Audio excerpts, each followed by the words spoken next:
Thank you for joining us this afternoon. This is the last of three interviews, three discussions around events during the period of 1920, 21 and 22.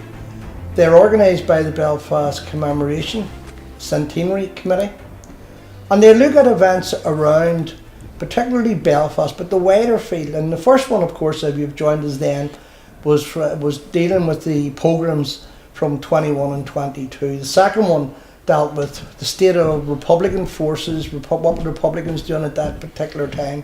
And the third one, I'm delighted to say my guest is Eamon Phoenix, who is a historian, a lecturer, an author, a broadcaster. I think that'll do us for now, Eamon. What we're really trying to get is a sense of how did the Belfast population react to what appears to be a horrific period of history? I suppose it's a rare example of a revolution and massive violence going on in a city with a population of, perhaps in those days, 400,000 people. I mean, Belfast was a big city, a big Victorian shock city. It was also a very Protestant city. The Catholic population was only a quarter, 25%. It had stabilised in the 1860s. People came in on all sides from the countryside to find work in the mills and engineering works, the shipyards. And so by 1911 census, really, the nationalist population is living in West Belfast, in Ardoyne, in the markets, in Ballymacarrat, in a series of kind of areas that are particularly nationalist, but they are very much a minority in the city. And that's a factor, because they are a majority of the casualties. 58% of those killed between 1920 and 1922, and there are about 450 people who die violently in Belfast, come from a Catholic nationalist background. For ordinary people, I remember talking to people in my own family, people in lecture groups 40 years ago, who had experienced that whole period. I remember one of the key things was life went on. I remember me talking about the horrors of the McMahon murders and all of that. And an old boy at the back said, yes, but life went on. And I realised what he meant when I met my friend Jimmy Kelly, who was the doyen of Belfast journalists. And as a teenager, he remembered the tram conductor going up at the interface of the Falls and the Shankill would suddenly shout everybody down, and straw was provided on the floor. People would fling themselves on this as gunfire enfiladed the trams, because of course people were identified by the areas the trams were going to, the Falls, the Shankill. There would be sectarian attacks. People were asked their religion on trams and shot dead by fleeing gunmen. Shipyard trams were attacked by the IRA in retaliation for violence against Catholics. So it's a horrendous period, and one of the key things is the vast majority of those killed were ordinary innocent civilians. It strikes me, even comparing it with the recent troubles we lived through, the kind of focusing on women and children in that period. Some of the violence in Derry in the summer of 1920, where there's almost a sectarian civil war, and then Belfast from the expulsion of the Catholics in the shipyards onwards for really over 2 years, is massive. It's intense. It's during the day, it's nocturnal. Just to give you an example, in rioting in Royal Avenue in August 1920, as the violence really takes off, something like 10 people are killed at the bottom of Frederick Street, quite close to St Anne's Cathedral, as shipyard workers leave their trams, local nationalists become involved. An armoured car is sent from Victoria Barracks, a quarter of a mile away, and it turns its turrets and begins to fire into the crowd. Lots of young men, 16, 17 years of age, doing apprenticeships, are killed that morning between the hours of 9 and 10:30 on a summer's morning. So that gives us a sense. Then when we get into the black days of 1922, we're talking about vicious sectarian killings. The McMahon family murders, of course, became an international kind of atrocity.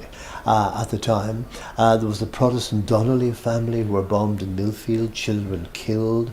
There was a Unionist MP shot dead in Garfield Street, just off Royal Avenue. So you have all of that spiralling on, and it's not really until the Irish Civil War breaks out in June 1922 that the violence subsides and eventually comes to an end. That chaos that you described very well, was it as sporadic? Was there a political direction to it? Was it guided by anyone? And I mean that conflict in general, not from anyone. Well, of course, Belfast and indeed the north of Ireland had been on the brink in 1914, on the very eve of the First World War. We had the Home Rule crisis, no compromise in sight. The King called a conference at Buckingham Palace, Redmond and Carson, and they talked about carving up Ulster into different zones. Some would be under Home Rule, some would be under direct rule from London. Nobody was talking about a unionist parliament in Belfast until 1920.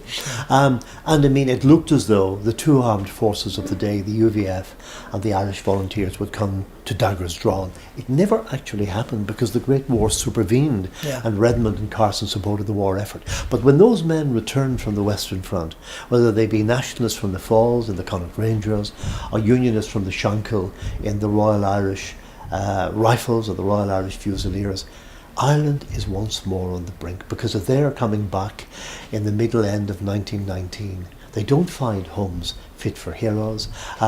The full employment of the war is now in decline, and Ireland is in the grip of the War of Independence. So you have IRA violence spreading, the Black and Tans will soon arrive, the Ulster Specials will soon be formed. So really we're into a situation, you could say that the sort of potentiality of civil war had been hanging fire during those 4 years of the Great War. And suddenly it's reignited by think about it, the uncertainty about Ireland's future. Dáil Éireann has declared a republic. The IRA are seen by Republicans and by a lot of the population as the armed wing of a democratically elected government whose republic has been denied by the British government. And then you have, of course, unionism in the north, who had been fighting for the exclusion of a homeland from home rule, worse still for them, independence. James Craig, from the early years of the century, wanted a separate homeland in northeast Ulster, which would encompass most of the Protestant population. So he's thinking in terms of a kind of a six-county entity from about 1912. So all of those things come alive. There's fear on both sides. Nationalists fear partition, unionists fear inclusion in a nationalist majority republic.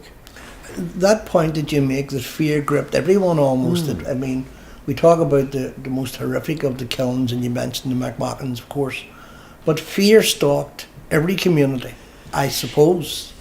Can I ask you, in terms of how authorities looked at it, I mean, was there a blind eye by the unionist leadership to the pogroms, to the sectarian killings, or was there genuine efforts to control the more uncontrollable elements? The high politics were important here.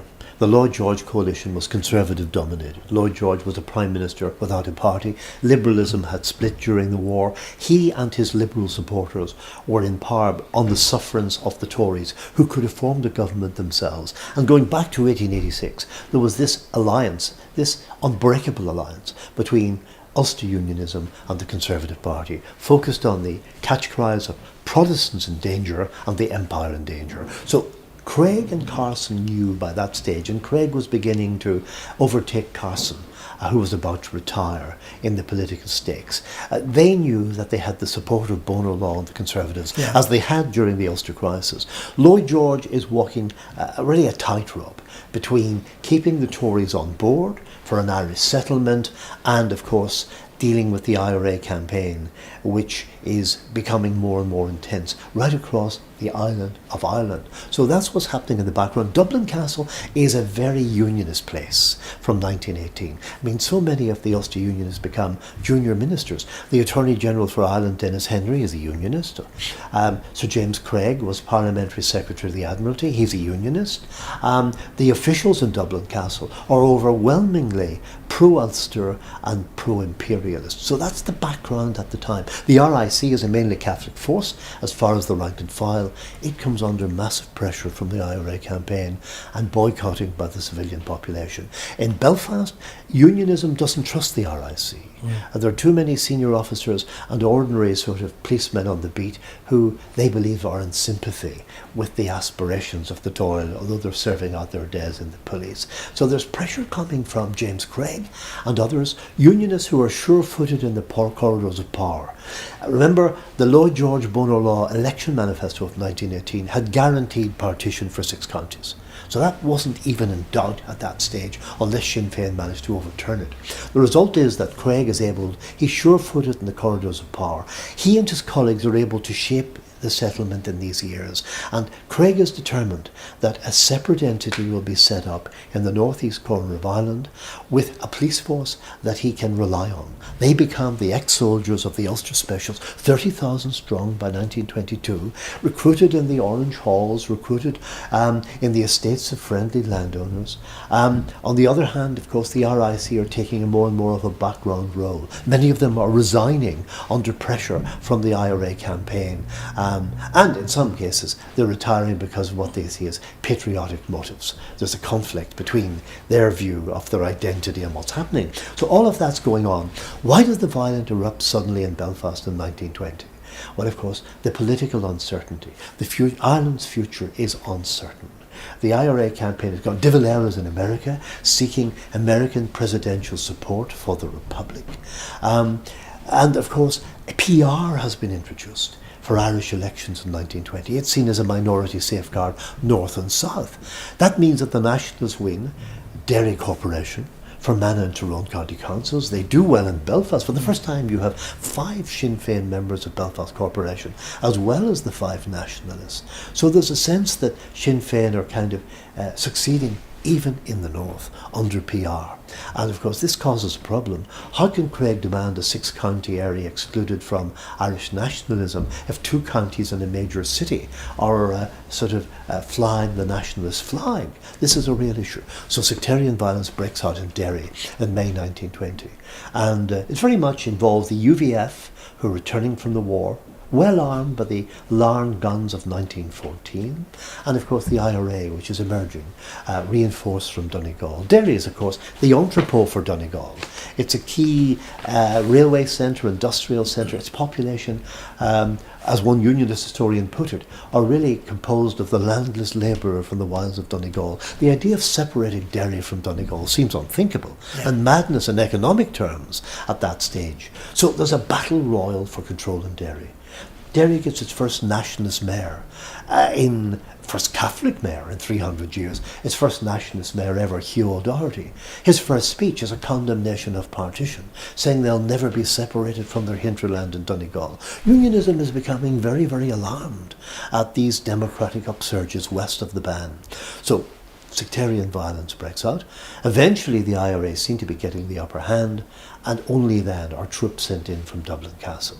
Something like 40 people that we know about are killed in that violence. It's pretty vicious. I mean, the wake houses of people killed in the Troubles are targeted by loyalist gunmen, and people are murdered leaving these houses. Yeah. And that causes a response. Members of the apprentice boys are stopped on the outskirts of the city and shot dead. Belfast is still quiet, but Belfast is on tenterhooks. It's a period when, if you remember back to the early 70s, people would have said to you in the city centre in Belfast, you could cut the atmosphere with a knife. That's what it's like. And then a number of things happen in that sort of June, early July 1920. There are 3,000 Catholics working in the shipyards, the highest number there have ever been, out of about 20,000. It's still a small minority. Many of them are ex-soldiers from the Falls and Ardoyne, returned from the war. There are actually, something like, 100 people with the Mons Medal and the military medal from the trenches of Europe, from a nationalist background, because Redmond's call was to support England's war effort and gain home rule.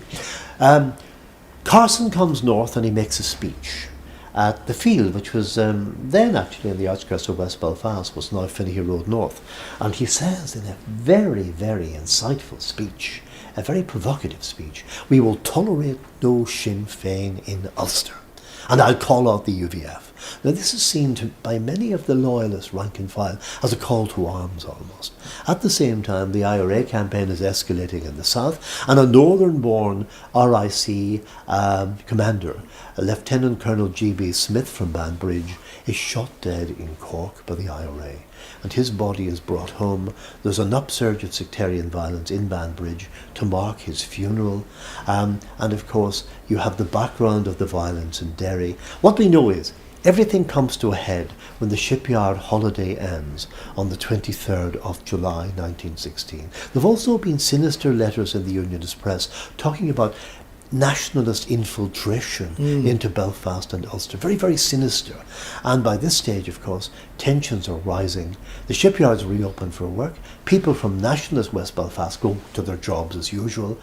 But meetings are being held at corners of the shipyard. Orators have come from Derry and from Bangor, loyalist orators. And there's a call to put all the Sinn Féiners out of the shipyard. Sinn Féiner means anyone from a Catholic background. By that it's a broad brush. People have been driven out. Just to give you an example, I mean a family example. My grandfather, from nationalist East Belfast, served in the First World War, Royal Irish Fusiliers. He was wounded 3 times, from the Dardanelles to the Western Front. He's demobbed in Dublin in 1919, and his commanding officer gives him a letter to ensure that he will get light work. Soldiers who were wounded, no matter what their background in Ireland, wore sort of light blue overalls. That marked them out as disabled soldiers who deserved light work in the post-war surge of industry before the slump. And he got a job in the rope works. And he's only into work a couple of weeks when he reaches the 23rd of July 1920. And he's driven out of his work with many others. They've been driven out of the shipyard, the engineering firms, Mackey's, you name it. It's spreading up down the Lagan Valley, the Bann Valley. Soon you have nearly 10,000 Catholics thrown out of work because of their religion, but it's masked as because they were Republicans, because they upheld Sinn Féin's advocacy of violence. That's the view. My grandfather, a mob gets round him on the Newton Eyres Road, and he's literally been kicked to death at the corner of D Street. And to her eternal credit, an old lady emerges from a house in D Street, from the Protestant community, and she throws her shawl over him. They wore shawls in those days. Yes, of course. And she says, this young man, he's only a boy really, he's only 20, fought for his country. You didn't. She saved his life. So that's the intensity of that violence. By, of course, evening, as the trams are carrying the shipyard workers, as they did religiously, back to the Shankill and North Belfast, the trams are attacked in Crummock Square, in York Street, in the nationalist enclaves as they go through. And soon violence erupts. And within 4 days, 18 people are killed, and what the papers call a carnival of terrorism. Now, of course, the first victim is an innocent woman, and this says so much about the civilians who were killed during this period. Maggie Node from the Short Strand is crossing the bridge with a friend. She's a young woman of 23. She has her little girl of about 5 by the hand. Her mother's ill in the markets in Bond Street. She has to get over the Albert Bridge, and she comes across that first day's evening's rioting. The police are there, there's rioting, there's some burning debris. She's coming across the bridge on an errand of mercy, and suddenly a shot rings out, and she says to her friend, "Oh Mary, I'm shot. Take the child." It turns out a policeman gives evidence at her inquest that he had fired the shot. Negligently, he said. A sergeant in the police had fired the shot. He said he was in the right situation, which killed this poor young woman. She was the first victim of 450 people who died. We just quote you the evidence of Robert McElborough. He was a lamplighter whose job was to light the lamps along the Newton Eyres Road, both sides, the loyalist side, the nationalist side at that time. He said the people religiously told him, "Mr. McElborough, we respect your job, but as soon as you light the lights, we will break the mantles because you're illuminating the area for gunmen." For snipers. And he said, of course, that the snipers were on the roofs on both sides, but predominantly it seems on the Unionist side, sweeping the streets. And McElborough writes in his autobiography of a working man, which is a testament to that period. They swept the streets with their rifles, sparing neither man, woman or child. And they checked the papers the next day to make sure they got the right people or people from the right community. So it was streets of fear. People shut at their own door, women with babies in their hand, women going to the shop. It was a horrendous period in the history of this city. Can I ask you a number of things that come out of that? And I have to say, I'm a great follower of your column in the Irish News when you deal with this and talk extensively. You mentioned that great volume of people who had fought for the British Empire during the Great War or the First World War. So they come back into Belfast and if they're fortunate they get work. Was there any sense that was a redeeming factor for nationalists who had served within the British Army? Did it make any difference that you had served Empire Well, there are two aspects to it. In the South, people like that found themselves shunned by their own nationalist community. Yeah. They were wearing a British uniform, and now the British Army was represented by the Black and Tans and the auxiliaries. That didn't stop many of them, like General Tom Barry, becoming IRA officers. Similarly in Belfast. I mean, a significant number of ex-World War I soldiers gave their military skills to the IRA in that period. You know, so there was no sort of general exclusion of these people, but it didn't win them any kudos with the leaders of unionism. That was the problem. The Irish News has actually an editorial around this time reflecting on the march past of the remnants of Carson's army. You know, the men who had their blood sacrificed at the Battle of the Somme, marching by the City Hall, not in the sort of pomp and glory of 1915 as they were going off to the Western Front. It's a much more depleted regiment, of course, comes back, given the casualties of the Somme. Yeah. But nonetheless, the Irish News comments that as those men are celebrating their role in the Great War and remembering, as they should have done, fallen comrades, the nationalist veterans are queuing up at St Mary's Hall in Bank Street to get their allowance from charity from America to Liverpool for the expelled workers because they've been driven from their work. And they're kind of the nationalist veterans of the Great War, in Ireland generally, of course, but particularly in the North, are airbrushed out of history. Their contribution is forgotten. People could have been forgiven by the 1960s in believing that only Unionists and Protestants had fought in British Army uniform in the Great War. Redmond's exhortation, Joe Devlin's exhortation here on the Falls Road to go wherever the firing line extend, that was really forgotten. There was a sad war memorial in St Malachy's Chapel in Alfred Street to the men from the markets who died in the First World War. It was on the wall in my childhood. It disappeared after Bloody Sunday. In a refurb 10 years ago, it was rediscovered, and it's now in a discreet place. But it does make that link. Yeah, of course. That those nationalists that have been, whose history has been explored recently by the Connaught Rangers project, that 1,000 to 1,500 Belfast Catholics who joined Redmond's army to fight, as they thought, of course, for Ireland. Yeah, that was and the freedom promise, of they fought for Ireland. People understood that, even though attitudes were changing. And we have to remember that nationalist Belfast was overwhelmingly moderate in its nationalism. This was Joe Devlin's stronghold in West Belfast. He defeated Eamon de Valera here in 1918 by 2-1, when the rest of nationalist opinion in the South was turning to Sinn Féin. Devlin walked on water here because he had fought for the mill girls and the unemployed. And that stood him in good stead in these years. But he's still admired by Republicans for one reason. During these years, Devlin took a seat at Westminster. He's one of the few nationalists there. And he was really embarrassing the British government over its policy of militarisation in Ireland, over coercion and reprisals, and what he calls the arming of pogromists, the raising of the B specials, and shocking events like the McMahon murders. If Devlin hadn't been there, the British government would have got away with a lot more during that period in Ireland.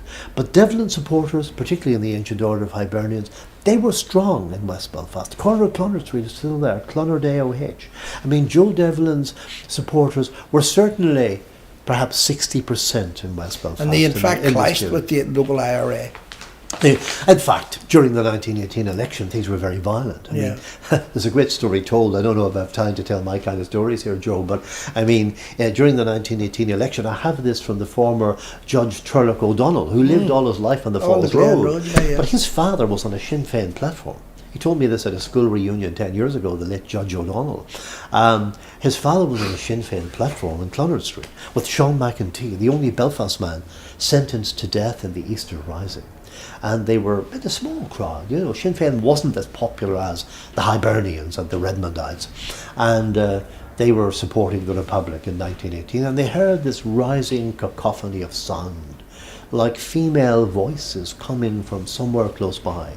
And in the garden of Clonard Monastery, there was something like 1,000 mill girls gathered, supporters of Wee Joe. They were singing their hearts out for Wee Joe.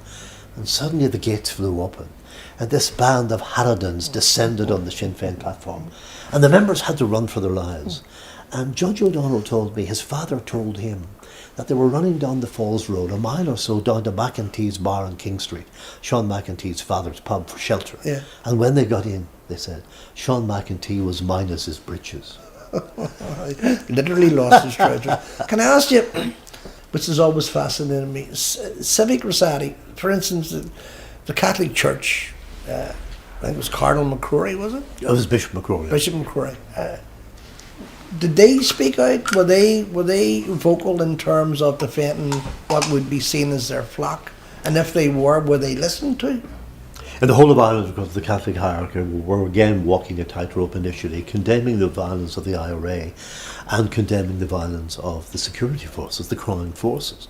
And by 1920, of course, after Bloody Sunday and events like that, shocking reprisals taken against the civilian population, often priests murdered by the And these were organised, these were sanctioned by the British Cabinet, sanctioned by Lloyd George, Churchill and the rest. Churchill said, they should justify this because it would alienate the nationalist population, they hoped, from the IRA campaign. And of course, therefore, you have the burning of Balbriggan, the murder of civilians there in 1920 following an IRA attack on the police, the burning of Cork City, the civilian deaths of Bloody Sunday, and the series of reprisal killings by the police in Belfast following IRA shootings. You have that during the time. So the Catholic Church finds itself more and more bereft of words of condemnation from the IRA because they're so embroiled in condemning the forces of the Crown, and they're supported not just by Joe Devlin, but by Herbert Asquith, the former Prime Minister, by the Archbishop of Canterbury, by liberals, by the Labour and Liberal press, who are condemning, really, a British policy of reprisals in Ireland. I mean, Britain's name is being disgraced internationally by 1921 as the reprisals continue, and the Black and Tans and Specials are clearly out of control, across Ireland. So that's really happening at the time. One of the other things, if you could touch on briefly, because I think some of these things are either lost in history or they're not taught. And it was a piece that I read that you had mentioned. Collins at one stage had actually sanctioned the burning of Belfast. Tell me about that. Yeah, the IRA, of course, in Belfast grows to about 1,200 strong in Belfast, Antrim in the northern part of County Down as far as about Castlewellan. The IRA strength grows, but initially it's just a few hundred people. And of course, as in the case across Ireland, most of these people are from, if they're from rural areas, they're from a small farming background, or they have jobs as clerks or electricians. They're fairly well set up individuals. There may be people from the very poor classes, but not many. It's been said that subsistence farming and subsistence jobs produced very few guerrillas. Their leaders are also very young. I mean, Joe McKelvey's in his early 20s, Seamus Wood's in his early 20s. These are the people who are active. Just think about who they were. You have Joe McKelvey, who was a clerk in Mackey's, the son of an RIC man, not an uncommon background for IRA members. You have Seamus Woods from Ballyhornan in County Down, the son of small farmers, who was training to be an accountant in his early 20s in the city centre. You have Roger McCauley from Tombridge, family moved into the city, and others. They are kind of the main kind of activists for the IRA. The main gunmen. Dr. McNabb from Belfast. You've got people, of course, as well, who are obviously from the Antrim Road. You have Dr. McNabb, who stood as a Sinn Féin candidate in 1918, and who, of course, becomes involved in ferrying ex-UVF ammunition from 1914 to Dublin twice a week in his car. And he's invaluable to Michael Collins. Now, McNabb he's also the medical officer to the Belfast IRA. He's a practice in Donegal Street until it's shot up by the Specials in 1922. But when he's less well known by the authorities, he's driving up and down with a boat full of ammunition to fuel the flying columns of Cork and Tipperary, invaluable to Michael Collins. You've got McNabb, very, very key figure, and after the treaty is signed, most of these people now become members of the National Army. They take the pro-treaty side, not because they supported partition, but because after the treaty was signed, they had no option. Collins offered them arms, military support, and political support in the very dire situation they were in Belfast, a totally unionist city, with thousands of police and specials and the British Army ranged against them. So, I mean, they support Collins, as the French might say, faute de mieux, for want of a better policy. Collins, I mean, one of the first things happens is when the treaty is signed. There's a very sad photograph, I think, of Joe McKelvey and others, some of them wearing IRA uniforms in Cavendish Square. Yeah. Well, they come onto the street and think, you know, the treaty's signed, we have won. We must have won, because the first line was, Ireland shall be the Irish Free State. But if they read into the depth, of course, the North is able to opt out under clause 12, and a boundary commission will be set up. And this causes confusion over Christmas. Bishop McCrory, of course, one of the great defenders of the Belfast nationalist population, during the sectarian violence, he talks openly about pogroms against his flock. He writes to Lloyd George, he writes to the British government, he attends the funerals of riot victims, including IRA volunteers during this period. But nonetheless, on that Christmas after the treaty is signed, when Ireland is beginning to contemplate, some are saying this is a new deal, it will end the violence and give us a stepping stone, as Collins argued, to full independence.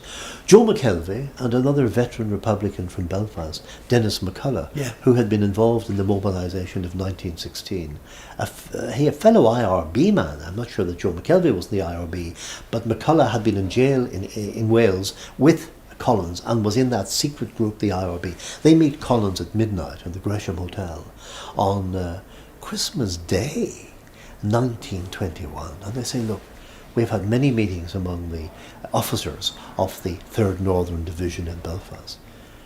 We're not sure what to do. And where are we going? A lot will depend on what you tell us. Where do we fit into all this? A treaty which some say is for 26 counties, and that Craig will be secure in his territorial area under a unionist government and a unionist police force. And Collins gives them assurances they're looking for access to arms, access to support from the south, guarantees of political support. And Collins says these aren't unreasonable. And he agrees to a number of things. He sets up a 70-man force in West and North Belfast of IRA men, specially handpicked, called the Belfast City Guard. And they're to protect the nationalist areas from attack by loyalists, but also, of course, from RIC and B Special murder squads at that time. Collins also agrees to several campaigns of violence in the north. He's really in breach of the treaty in which he has signed in the spring of 1922, and also he's planning an all-northern offensive in May, involving every division which has territory in the 6 counties. That includes Frank Aiken's 4th Northern, based in Dundalk and South Armagh. Seamus Woods is then OC, the 3rd Northern in Belfast, South Down and County Antrim, and divisions west of the Bann as far as Donegal. The idea is that they will be mobilised in May 1922. The signal will be an attack on Musgrave Street Police Headquarters. I went to school in the shadow of it, Oxford Street CBS. I remember the old 5-storey Victorian barracks. And what I didn't realise was that Seamus Woods and his colleagues, 21 men of the 3rd Northern Battalion, used Oxford Street CBS School as their base when they were about to enter the barracks that night, donning RIC. You know, they got right into the arms room, were hoping to fill armoured cars with guns, when they were foiled by a Sergeant Toomey. Shots were fired. An RIC man was shot dead. They all escaped from it. But that was to be the signal for a northern campaign. People talked about it, a northern insurrection against all that had been achieved under partition. Now Collins or O'Duffy or Mulcahy, or all three, called that off at the last minute. Word reached South Armagh, it didn't reach Belfast. And the Belfast, Antrim and Down campaign went ahead, and Woods complained afterwards, of course, that their areas were flooded by B specials, and many of the young volunteers involved had to be sent across the sea to Scotland in small boats from Red Bay to get back to Dublin by a long route. So the whole thing miscarried, and a senior official advising Collins wrote after his death, Collins had 2 policies, he said. he had a political policy in line with the treaty, which he was trying to sell to the British government. But he had this kind of shadowy, clandestine policy of supporting the Northern IRA. And he was a born conspirator. So Collins, maintained these old friendships, and of course until the end was talking to former comrades on the other side of the Civil War split with a view to, if you like, ending the Civil War. So we don't know what policy Collins, had he lived, would have pursued on the North, but he was certainly very concerned about what was happening in Belfast. When does the political situation, if stability is an operative word, and it's a dangerous word in Irish politics, but when do we start to see the levelling out? So the curfew's been lifted, the police been reined in, the kind of semblance of normality. When does that begin to happen? Well, of course, it's not really until the summer of 1922, when the Civil War breaks out in the South, and the South is divided, that the Southern focus goes off the North completely. The 700 or 800 IRA men from the South are brought down to the Curragh for further training. But really, after Collins's death, that's a code word for becoming involved in crushing the Republican side in the Civil War. All these Northern IRA men, like Seamus Woods, like Roger McCorley, they become very, very much officers in the Free State Army in that period. Some of them make their careers in the Free State Army. They find themselves leading pro-treaty troops in places like Kerry and Tipperary against those who are upholding the Republican cause. Now, many of them are not very happy with this, but they can't return to their homes because of the political situation here. By May 1922, the Special Powers Act has been passed, internment has been introduced, and there are something like 700 internees that summer on the Argenta prison ship in Belfast Lough. Many of them were Collins's supporters in the IRA. Many of them were Sinn Féin activists, councillors, mayors of cities, businessmen who find themselves under lock and key. And there's a brain drain from the North. Those leading Republicans who had been elected, like Sean McEntee, like Ernest Blythe, find themselves, and ordinary people who had been involved in the IRA are coming them on. They drift south because obviously they are going to be sought by the hue and cry if they stay where they are. Yeah. And they find new careers in southern politics. In the case of McEntee, he becomes Tánaiste.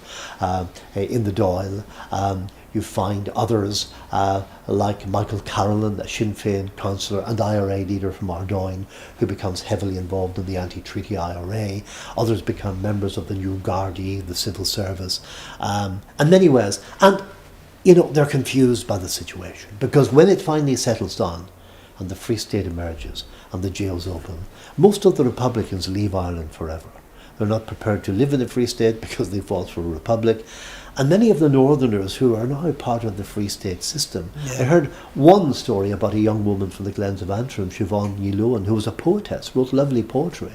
She'd been involved in Common the Man, and her family told me she never really came home again. She was so embarrassed that Partition had emerged, that shining vision of a united Gaelic Irish Republic had been lost in the Civil War. So it's really with the Civil War that, if you like, that obviously Republican violence in Belfast and other areas of the North finally comes to an end.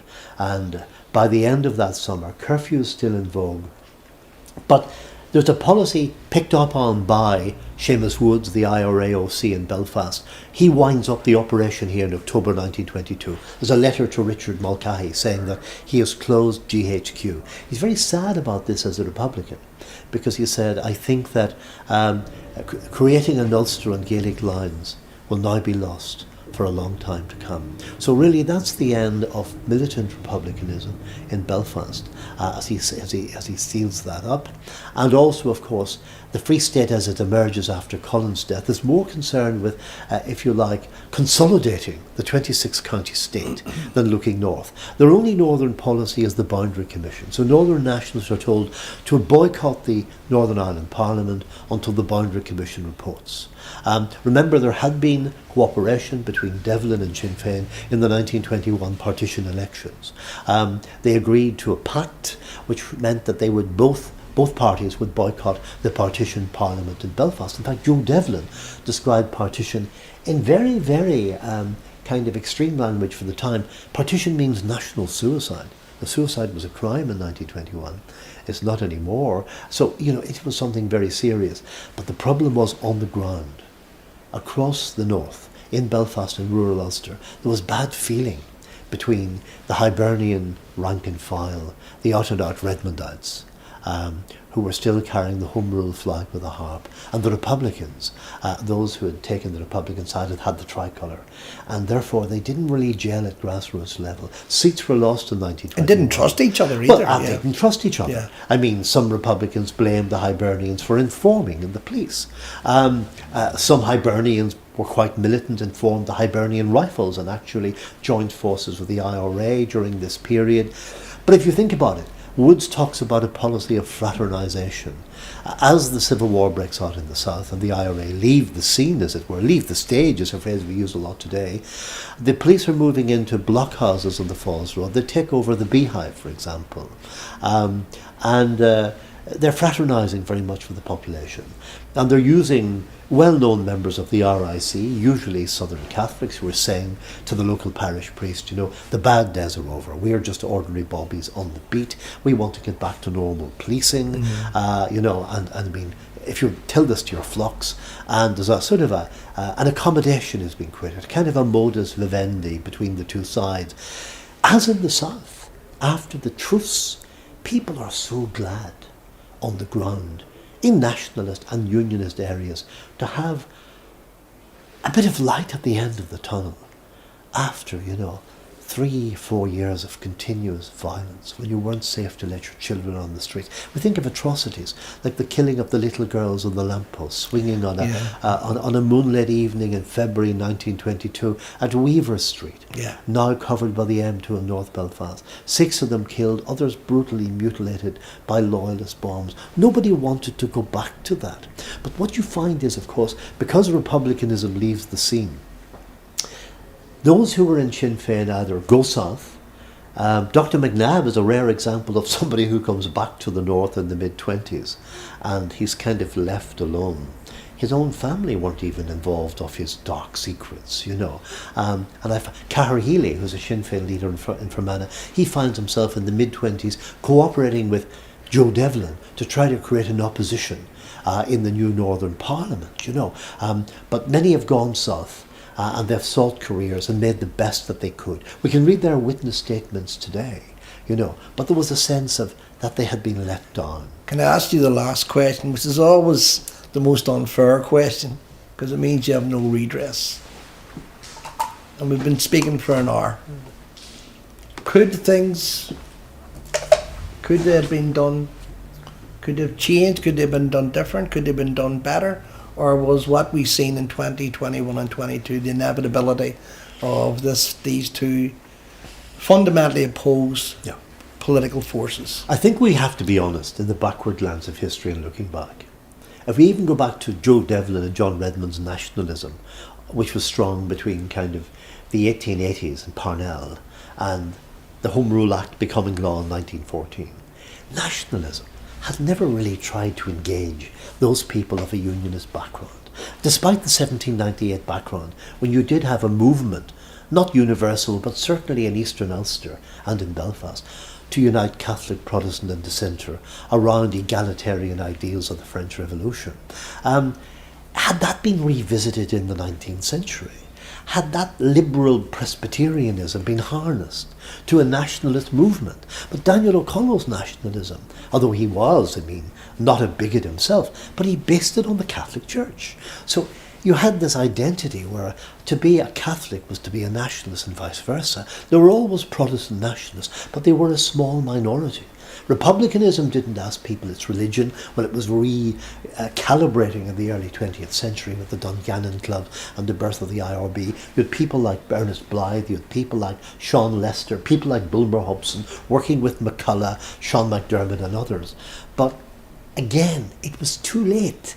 That the 19th century was lost, and Henry Cook had managed to unite the various Protestant sects into a kind of a proto-unionism by the 1830s. At the Great Hillsborough meeting, Cook's message was, you must unite together against popery.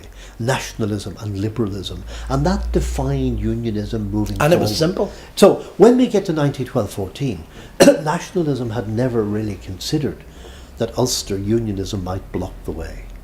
And of course, we always have a tendency in Ireland, down to the 1970s and all the anti-partition campaigns of the post-war years, that all you need to do is get 50% plus one and the problem solved. But having come through hell and high water and the tragedies of the 30 years of violence, I mean, we now know it's not as simple as that. That you have to take people's fears into account, whether they're nationalist or unionist. Now, did it have to work out the way it did? It did and it didn't. It would be very hard to avoid some kind of exclusion or partition in those years. But remember, if Redmond and Devlin had played it differently, the area of exclusion, the area of what became Northern Ireland, would have been different. I mean, Redmond, Bonar Law said in 1914 privately to Carson, we can't demand any more than 4 counties. And then Asquith offered Redmond Derry with a plebiscite and Uri with a plebiscite. That was 3.5 counties. Yeah. So there was always a sense on the nationalist side that if they could make Home Rule work, and it was seen to be working in a fair way in those other 28.5 counties, then the others might eventually come in. If they had got Home Rule in 1914 for 28 counties, there would have been a very soft line on the map, because nobody was talking about a stormont Parliament. You would have still have had an all-Ireland police force. You would have had an all-Ireland institutions. It would be like moving from, Carlisle into Scotland today. There's no border. But we got to a situation then where, as a result of the Irish Revolution, of course, we were not just talking about Home Rule, we were talking about an independent Irish state, but we still hadn't overcome unionist resistance. So we could have affected the geography. In one way, though, the British government could have affected the outcome. If the British government had, as Joe Devlin demanded, introduced safeguards for the Northern Nationalists in the 1920 Act, Joe Devlin demanded PR. He demanded fair electoral system. He demanded, that the Senate, each Irish Parliament was being offered a Senate under the 1920 Government of Ireland Act.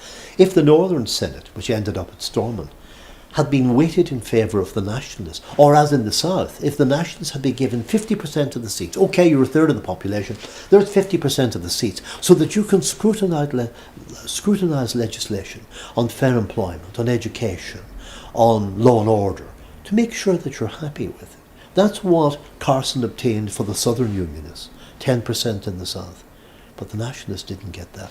Their demands for safeguards, introduced by people like Devlin, supported by Liberals and the handful of Labour MPs, were all voted down serially by the Unionists. So the civil rights campaign of the 60s and all the grievances around it, all of that was actually being created in 1922 when the state was set up. Unionism, really, as someone said, okay, the Nationalists abstained from the new Northern Parliament in 1921. Devlin took a seat in 25, but the main nationalist body didn't take their seats in 1927. But there was no duty of care for the Nationalists, where the Unionists were bringing in their Special Powers Act, abolishing PR, gerrymandering constituencies. If there had been a tendency, that they really took no account of the Nationalists, Nationalist demands from people like Devlin for safeguards were treated more or less with contempt. The only act ever passed in this period was the Wild Birds Protection Act of 1932. So, in many ways, we're talking about partition would not have been easily avoided. There's another scenario. In 1907, the new Liberal government, with a massive majority, offered Redmond an Irish council for the whole of Ireland. It wasn't Home Rule. They said, look, we really can't get you Home Rule at the moment, but we'll give you an all-Ireland body where Unionists and Nationalists will sit in the same room in Dublin, and they will have control of some departments, say education, you can have local government, and then with confidence we'll give you more. Cara Healy, who was an IRA intelligence officer in Fermanagh, who was a Sinn Féin politician and ended up the father of the house at Stormont. He said in his old age, this Sinn Féiner, this Gaelic leaguer from County Fermanagh, he said, if we'd got that Irish council and set it up, it wasn't a republic, but it was for all Ireland, and it could have evolved. So there were other possibilities, Joe, in this period. I said when I began a long time ago that the purpose of these discussions is to motivate, educate and stimulate, I suppose, in that order. Your talk has been fabulous, I have to say. It's been very informative. And on behalf of the Commemoration Centenary Committee, I'd like to thank you. Hopefully out of all these discussions, what we get is people developing an informed opinion, not something that they got into their head, an informed opinion. And history is a fascinating subject, as you know better than most of us, and sometimes it's also a way of not repeating the same mistakes. So Eamon, thank you very much. This has been Thank you very much indeed, Joe. It's been a pleasure. Thank you very much indeed. Thank you.